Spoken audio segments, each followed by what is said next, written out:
Welcome back to the Lanterne Rouge Cycling Podcast, the recap of Stage 5 of the Giro d'Italia, from Ceglie Messapica to Matera. Matera is a beautiful town on a... it's not on a hill, it's like, I don't know, it's a beautiful town. It's like unique looking, you'll know when you see it. And it's a hilly final. Now, the official profile, we've got two different profiles for this race. The La Flamme Rouge profile, which I've grown up with, which I normally love, makes it look like they're doing the Primož finish where Pogačar dropped finger guard last year. It looks like that stage on the La Flamme Rouge profile. On the official RCS profile, it looks like a sprint stage for Fabio Jakobsen against Dylan Groenewegen with a short highway overpass. Maybe Mareshko can win. The truth is somewhere in the middle, Benji. This is just a versatile sprint stage with some hills, right? Yes, with an opportunity for a late attacker maybe. Because it depends on how many riders will survive those hills at the end to really control the race. And if there's riders to control the race, then we might have a versatile sprint. Otherwise, there might be a solo attacker in the last 5 kilometers. That's a scenario I was looking at here. Because if we go specifically into the last 10 kilometers, last 15 kilometers, I'd say I'll go further. Last 35 kilometers, there's the Monte Scaglioso climb. And that's already a hard climb. 2.9 kilometers at 8.4% that's no pancake. And then in the last 5 kilometers, having that roughly kilometer at 8%, that's a steep segment. And that's in the last 3 kilometers. So that's a jumping plank for potential attackers in the last 3 kilometers, but it depends on whether there's control in the peloton. But we'll talk about control, about that phase of the race later. We got to talk about the most satisfying part of this stage, the breakaway formation. The race starts, 1 rider goes, 2 rider goes, 3 rider goes, breakaway's done.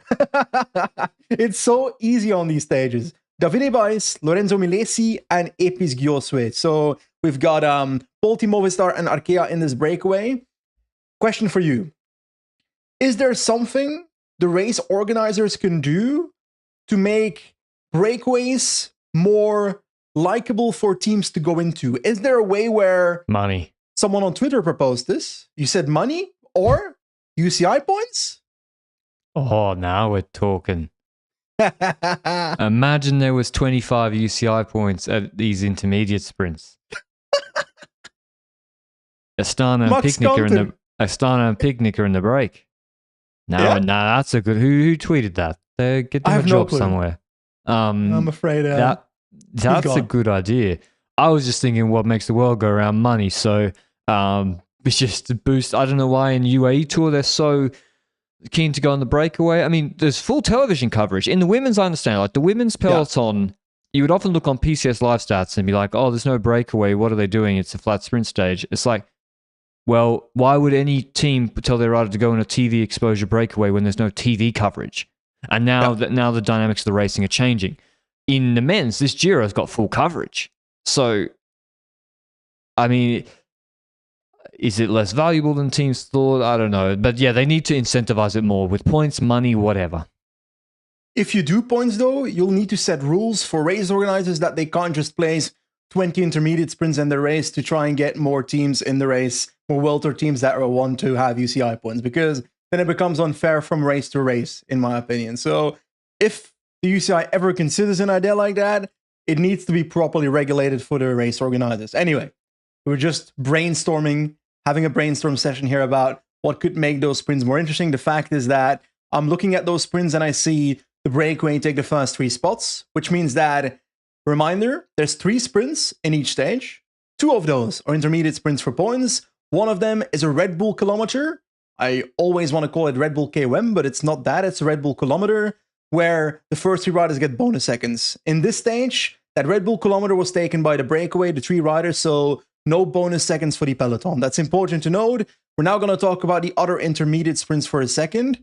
First intermediate sprint, we see lots of Visma riders. Pedersen's not in a great position, and he goes the long way around a bend. In doing so, coming into that bend with much more speed than anyone else. But I'm not sure if you saw the intermediate sprint because you have the habit of going to sleep around that hour. I was in the mountains with Toby. I can't lie to you all. I gotta live my life. I gotta stay on track. I gotta listen. We made a commitment about the joint cycling program during the Giro and about our exercise each day. And I'm doing an hour of exercise each day. And if it means that I have to whip my phone out, check the intermediate sprint results up in the mountains, Andorra's got good 5G service. They call me the pastoralist here, or the shepherd. What? I saw a big fox today, and I was like, "Are you a fox or like a jackal or something?" It's big fox, not like those London bin scroungers. Anyway, what happened? Did it respond? I thought it was going to take Toby, but it ran off. Okay, you would have defended Toby, right? Toby would have fucked it up. Anyway, Toby would have bitten my leg and like left a blood trail for the animals to kill me, I think. Oh, sorry, what happened in the intermediate sprint? Really got off track. So Pedersen took the intermediate sprint. Visma looked like shit. They've had 4 riders in the intermediate sprint, and at the end of the day, they got nothing out of that. Plowright was the one sprinting against Pedersen in the end, which we've seen that, I think, yesterday as well, where Jensen Plowright, a young sprinter on Alpecin, he was there sprinting. And I'm really confused about that because they've got Caden Groves. Yes, he has not performed at this Giro at all. That's one very vital fact. But on the other hand, what is the value in having Jensen Plowright sprint for the intermediate sprints to then go for Groves at the finish line? Because then you're not really going for Ciclamino points. Is it because of money on those lines? Or is it because you want to give that sprinter an opportunity to show himself at the Giro d'Italia at an intermediate sprint instead of the final sprint? Are you trying to take away Ciclamino points with Plowright against Pedersen while you're trying to keep Groves for the final sprint? I have a hard time figuring it out. Sometimes you just want to let him sprint. Because like Plowright's a sprinter. He's not a lead out, he's a sprinter in like the future and sort of now on the minor calendar. He's from Australia, like really good in the criteriums, and yeah, he's a sprinter. But maybe she's letting him have a crack because it doesn't really. In these, it's not like the GC guys trying to save their legs. If you're Groves, you just follow if you're going for Ciclamino, and then you take a few points behind. So I don't really know the answer to that, Benji, but yeah. Just testing himself. Second intermediate sprint, similar scenario. Pedersen ahead of Plowright also in that one. So we're heading towards the last 30 kilometers. Is that where you roughly started waking up before the Monte Scaglioso climb, or waking up from your walk? Yeah, I was watching before there's the drag race running into the base of the steep hill. I was like, oh, these teams are getting very nervous. Bigger roads today. This does make a difference. The road surface. Yeah. The road surface and the width of the roads makes a big difference. If it's a rougher road surface and very narrow, a 7% climb can really have the impact of a 9% climb that has a good road surface. Not sure if that's true, but let's just say it is. And today, actually, it did seem that way. Like it was a 3K 8% climb. You would say that's harder than some of the climbs they had in Albania that were on the stage 1, which were very decisive. Trek, no surprise, come to the front. Carlos Verona, vroom vroom. We're going to drill it, and we're going to drop the sprinters and keep a controlled pace for Mads Pedersen. The joker that I'm going to rant. The joker that I didn't expect was UAE. UAE, maybe they heard a little bit of our criticism that they looked a bit suspect on stage 1. Started to drill at a pace that was not what Little Trek wanted. The breakaway was Bison and Milese. They don't worry about them. They're 40 seconds ahead. UAE start to drill it, Benji. You said you were going on rant. Sorry, my rant. Why the fuck is Jay Vine pulling before Igor Arrieta and Rafael Maica? Even, frankly, Del Toro and McNulty. Vine did the best TT of any of the UAE riders. He podiumed Romandy. He won a stage. His long climbing is better than Arrieta and Maica, who cannot TT. And I think the answer is just Vine's a better teammate and more willing to do it. Yep. I think so too. And that's why he's in the team. That's why they put him in this team. That's not the only rant I've got, by the way, because when I'm thinking about it, I had the opinion that on stage 3, I would have liked UAE to try something with their multi-leader strategy. We've got multiple leaders for a reason. Yes, it's 30 kilometers to go on the flat after the climb, but it's on stages like that you can try stuff like that to put pressure on the other teams, in my opinion. And then look at today's stage, and I don't think that.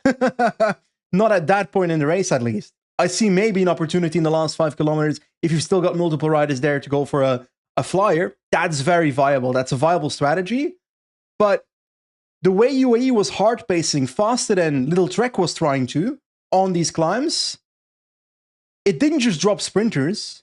To me, it also made sure that the chances of Roglič taking bonus seconds at the finish gradually became higher and higher, you know, because the more sprinters that drop, the more likely Roglič can get bonus seconds. We'll get to whether he does or does not later. At this point in the race, that's a thought process you need to keep in mind. So I didn't necessarily see the value in them pacing a lot of these segments. That being said, it's understandable that they do pace over the top, for example, for positioning, stuff like that. Perfectly fine. I just... Go ahead. Except that I could see Adam Richard, I could see Del Toro, McNulty, Micah. But then on this descent... Not Ayuso. Not Ayuso. And Vine sends this technical descent and splits the peloton into pieces. There's literally a group of like 15 riders in the valley coming up now with just like 4 UAE, Pedersen, Vacek make it, and Simon Phillip, and then Van Aert's gone, Grove's gone. So all the sprinters basically were on the limit when UAE pulled on that climb. Then they split it on the descent, and now like the versatile sprinters that had made it to that point, like a Groves, they were having to close another gap. So UAE very, very strong. Or Vine, to be honest, Vine just very, very strong and impressive today, the way he controlled the last 25Ks of this stage. But then it stops. We got wide roads, and then there's overlapping. Then we get to the 5K 4% climb, Benji. It's big road, I get it, but then nothing happens. So this is where UAE lost me a little bit. Do you think it was Ayuso told them to ease off the gas, or what? Because I thought they're going to make this super hard, and then they're going to throw like a McNulty attack, because these are the sort of climbs where he's won solo before in Ardèche, for example. But then they blocked it up. I didn't get it. I never really saw McNulty. I saw Del Toro as the option for a stage like this to go with a 5K, not 5K, but like on the small steep hill with 2 kilometers to go, to try there with Del Toro. That's the kind of thing I was feeling for UAE on today's stage. I agree that the pacing in the last 15-ish kilometers, especially on a 5K climb, that was not necessarily too high, but then we saw other teams take over as well. I feel like Q36.5 came to the front with a rider to try and keep the tempo going, to make sure it keeps putting pressure on the versatile sprinters in the group for Pidcock to have more chance. We saw a couple teams doing that, is what I felt like. And we saw other riders trying to establish themselves near the front again. And at that point, Pedersen was still okay position. And then we saw Groves in up position. I won't say it was a perfect position, but it was an up position. And then we start looking towards the final of this parkour, and I'm like, okay, if it doesn't happen here, is it going to happen in the next descent, on the next climb, or is it going to end up being a sprint?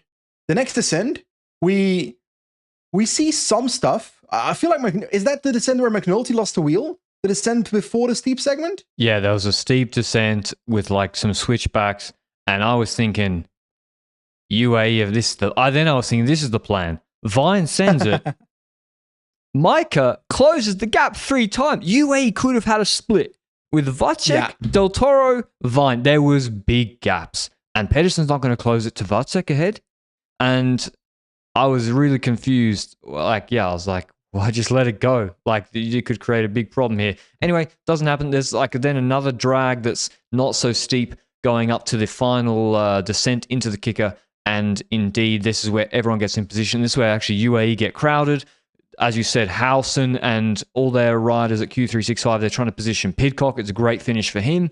There was Danhola. He comes over the top with Pedersen and Vacek. Wout van Aert with Van Baarle moves up and then pulls off with Lemon leading out Simon Yates. Red Bull Bora Hansgrohe, Giulio Pellizzari. Apparently he found out 2 weeks ago he's doing the Giro. That guy is special rider. Like he looks like a one-dimensional climber who can't do anything except a 10K 10% climb. Yeah. And then the first TT, fast. Today, versatile sprint stage, he's the one moving Roglič up. Pellizzari, Tratnik was dropped. Pellizzari's moving him up. He's really impressive. Was Pellizzari the one that into the steep segment went to the front with Roglič on the wheel on the left side of the road? I'm pretty sure that was Pellizzari. I have to check. It was either him or Aliotti.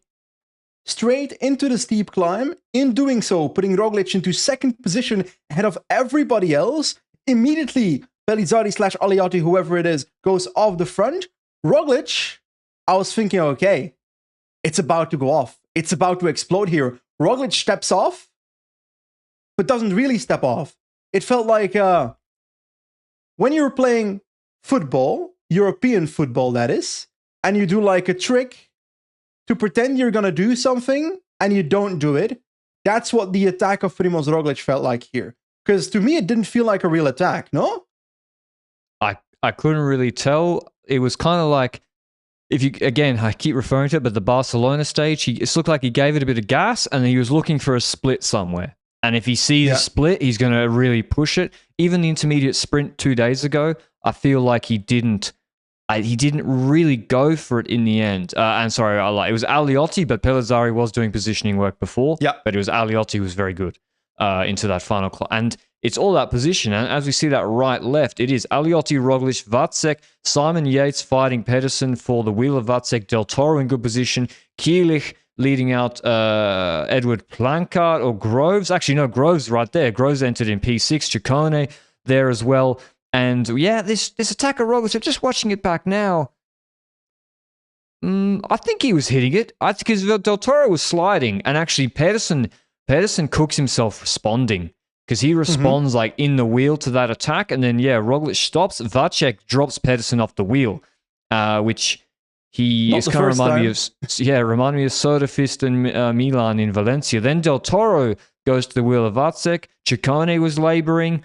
I'm looking, it was Zambanini, I think, was always there in good position with Carapaz, Rubio, Bardet surviving for Picnic. But actually, nothing happened. There was no... Vácek just completely controlled the climb, and it was Caruso who did a sneaky move, Benji. Oh, we got to take it back a second as well. You're right. Caruso did a sneaky attack, but before that, when Vácek took control of that climb, gotta say, it helps a lot that Vácek's in the white jersey and that Pedersen is in the pink jersey, because you can look at both from the helicopter angle and clearly see them on the road. The Tour de France green jersey can learn something from that, because it's invisible. Anyway, Vácek's pacing at the front. Really pacing quite hard, to be honest. He was setting a proper tempo to make sure other people could not attack anymore at that point. That's the goal of the tempo of Vácek, is how I perceive it. And then look at the helicopter angle, and Vácek's pacing, and while he's doing that, the gap between Vácek and Pedersen in that group just keeps getting bigger, to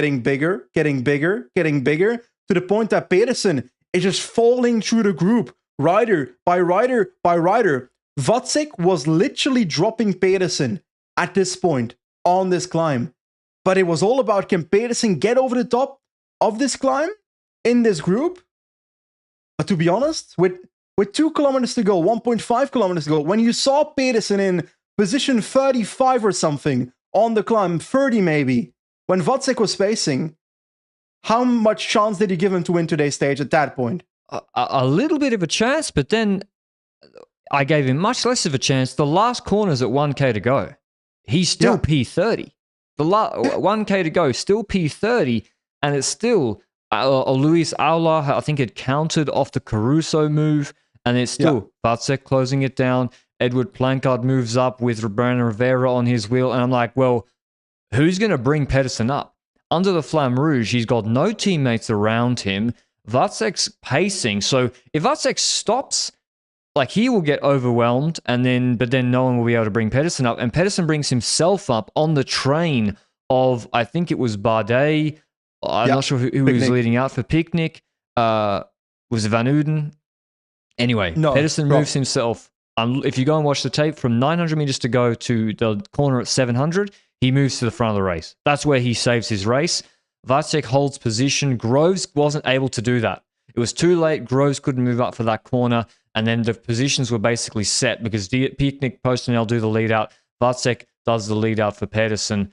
He does drop him off, of course. It's a little uphill drag to this finish, but there are a few corners before. And Pedersen's able to open his sprint without being boxed in. We know even if he's absolutely cooked, he can deliver a nasty sprint, and he wins his third Giro d'Italia stage in 5 stages.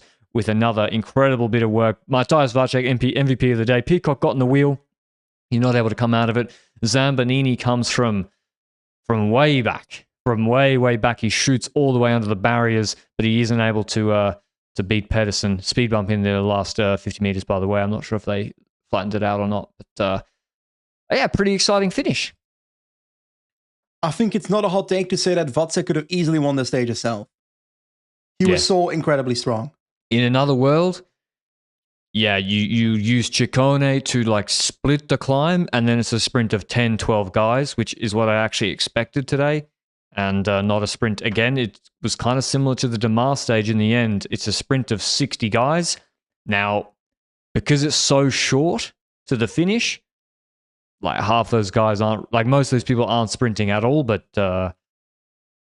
yeah, it was really, really impressive from Vacek, I have to say. And Pedersen, he's a heavy favorite for the Ciclamino jersey because he's been winning. I think this is a 50-point stage, so he's like 90 points ahead of Coy already.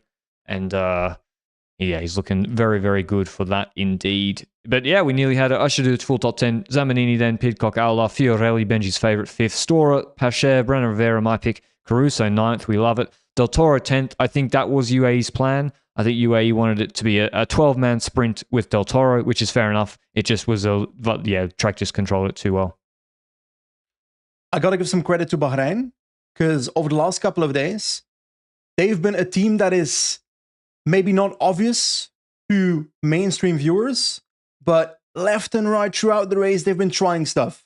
Whether it's trying to push it after an intermediate sprint, trying to send Bilbao up the road with an attack on stage 3. Every single day they've tried something. And today Caruso with that late attack. And then Zambanini, who's sprinting from all the way in Narnia, he sprinted from a terrible position. P15, something like that. Maybe P12, something like that. And moved up on the left side, by the barrier side, and still almost wins today's stage against Pedersen. That's crazy. And Zambanini is the kind of rider where he's super versatile, but not super... I don't know how to describe him really, because over the last couple of years, I always thought he was a rider that could climb relatively well domestique-wise. He wasn't the climber that was going to win a climbing stage, but he's the kind of rider that... Is it weird to say that he could top 40 every single stage, regardless of what it is? Yeah, that's the sort of rider he is. Like, I'm not sure he's actually in a pure bunch sprint. I'm not sure he's good for it, but he actually has a decent kick on him. He can survive a hill. And but then in the classics, I mean, he's just a classic Italian like Fiorelli, but a bit better than that type guy. They can do a bit of everything, but they don't like to rub the shoulders too much. Although he did shoot underneath on the barriers, which has a big risk, and so he does have some cojones. But yeah, I thought it was a good finish. Italian Madouas? Not yet, but respect Madouas. I think that's his ceiling. Madouas top 10 the Tour, podium Flanders. Yeah, give Zambanini a couple of years, buddy. Come on. What's this guy ever done in Belgium? Fuck all. He top 10 both Quebec and Montreal. Got 18 van MSR. Not sure that's good for my argument, but that's what I'm giving you. Nah, he's definitely better this year. He's definitely improving this year. He's a good rider. I'm just saying, Madouas like pretty good. Madouas pretty good at everything. But if he does develop into that, I mean, Bahrain will be happy. Bahrain are always good in the Giro. And I'm happy with how Caruso looks, I have to say. You must be, but depends on whether he falls into a domestique role or not. No way.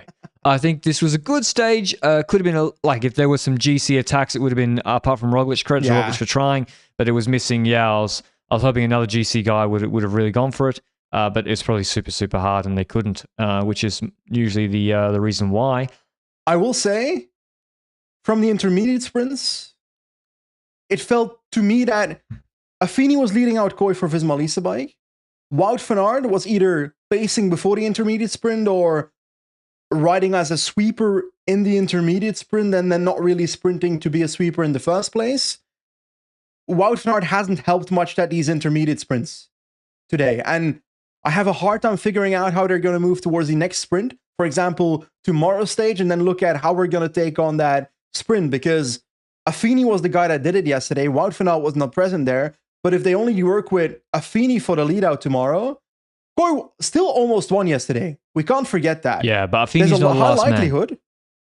Yeah. So would Visma Lease bike have been better off for the sprints here, seeing current form of Wout van Aert in the last couple of days, with McLeod at the start line? I mean, you still got to survive the stages. And yeah, but yesterday he would have. Yeah, I agree. Like, the flat sprints. But McLeod is like he's a sprinter. Like, so it's a bit different. But then again, Wout van Aert has done good lead-outs for Kooi in the past, but just not at the moment. It hasn't clicked yet. Tomorrow we'll see, but you're right. With just Affini's a setup man. He's the guy that will do you 1,500 meters to go, and he can take you almost to 500 to go up the bunch.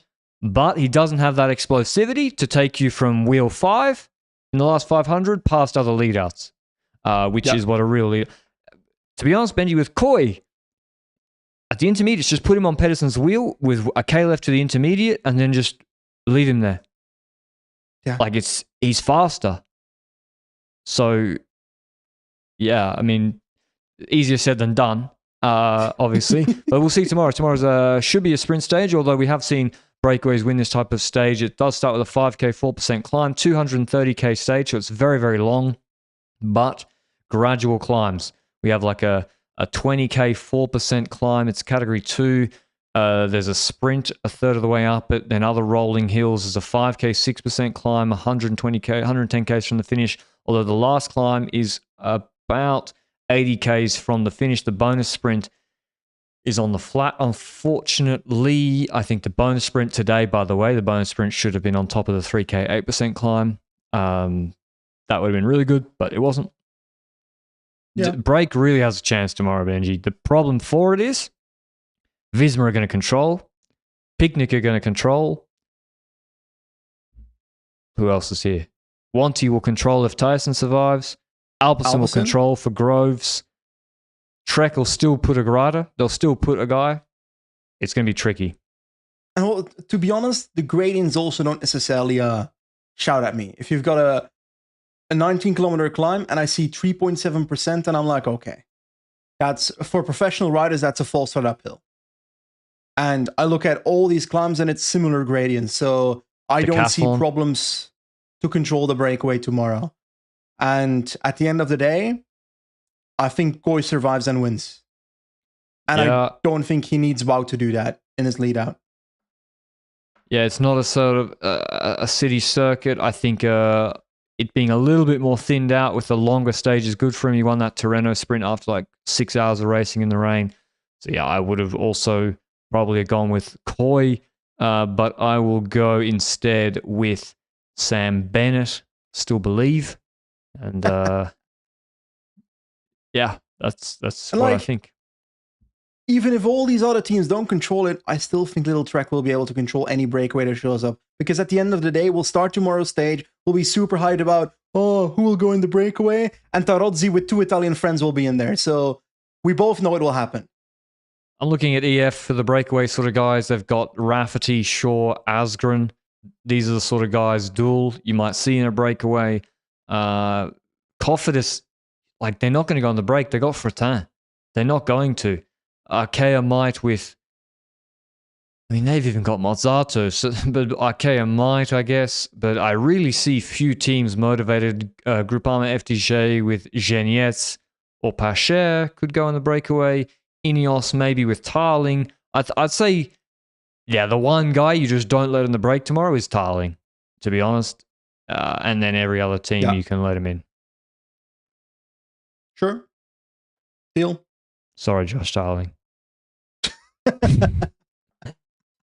Anyway, we've got the stage set up for tomorrow. It's either Kooi or it's Bennett. No other riders are allowed to win tomorrow. Then again, we saw an upset on the previous sprint stage, so it's not impossible that it happens again tomorrow. But I'm already looking forward to the stage after, to be honest. The first mountaintop finish, I feel like that will be a bit more active than the last couple of stages we've had so far. But anything else we need to talk about, my friend? Yeah, we won't do a weekly show, so I will whip through some other results for posterity. Classic Ackerman. Pascal Ackerman won the Classic. Classic Ackerman? I was about to say Clackerman. Pascal Ackerman won the Classic Dunkirk. Yesterday, very rainy finish. and he beat Bini, and Dainese was third. And then today was the first stage of the stage race version. There's a breakaway because there's bonus seconds. Bettiol looked very, very strong, like crazy strong, frankly. But I think he's winning this race overall. But he's like split the group in the last 4Ks, and then Zangler won an uphill sort of sprint. And then in Hungary, Danny Van Poppel, in terms of lead-out men winning, he beat Tim Thorn Teutenberg in Groenewegen. He like railed the last corner and dropped Rui Oliveira, or one of the Oliveira brothers, and won.